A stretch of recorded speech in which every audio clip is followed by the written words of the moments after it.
മോഹൻലാലിന്റെ website hack ചെയ്യപ്പെട്ടു, ഏതോ ഒരു വെബ്സൈറ്റ്. അപ്പോൾ ഇവിടുത്തെ ഹാക്കേഴ്സ് കമ്മ്യൂണിറ്റിയിലെ കുറെ മോഹൻലാൽ ഫാൻസ് ചേർന്ന്, പാകിസ്ഥാൻകാരായിരുന്നു ഹാക്ക് ചെയ്തത്.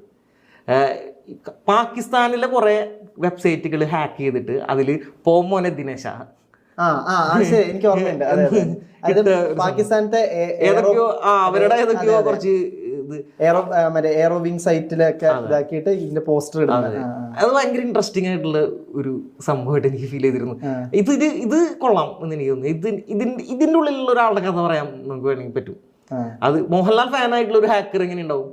ശരിക്കും അങ്ങനെയാണ് സ്റ്റാർട്ട് ചെയ്യുന്നത്. ശരിക്കും ആ ഒരു സീൻ തന്നെ അതിലുണ്ടായിരുന്നു. ആദ്യത്തെ ഈ ഫിഷിംഗ് സീനിന് പകരം ഇതായിരുന്നു നമ്മൾ ആദ്യം ഉദ്ദേശിച്ചിരുന്നത്. വിഷ്ണു ഒരു മോഹൻലാൽ ഫാൻ ആയിട്ടാണ് അല്ല, ഇതുപോലെ വിഷ്ണുവിന്റെ ഫ്രണ്ട് ഒരു മോഹൻലാൽ ഫാനാണ്. പിന്നീട് മോഹൻലാലിന്റെ വെബ്സൈറ്റ് ഹാക്ക് ചെയ്യപ്പെടുന്നു, തിരിച്ച് ഇവര് പണി കൊടുക്കുന്നു മോഹൻലാൽ ഫാൻസ്. മോഹൻലാൽ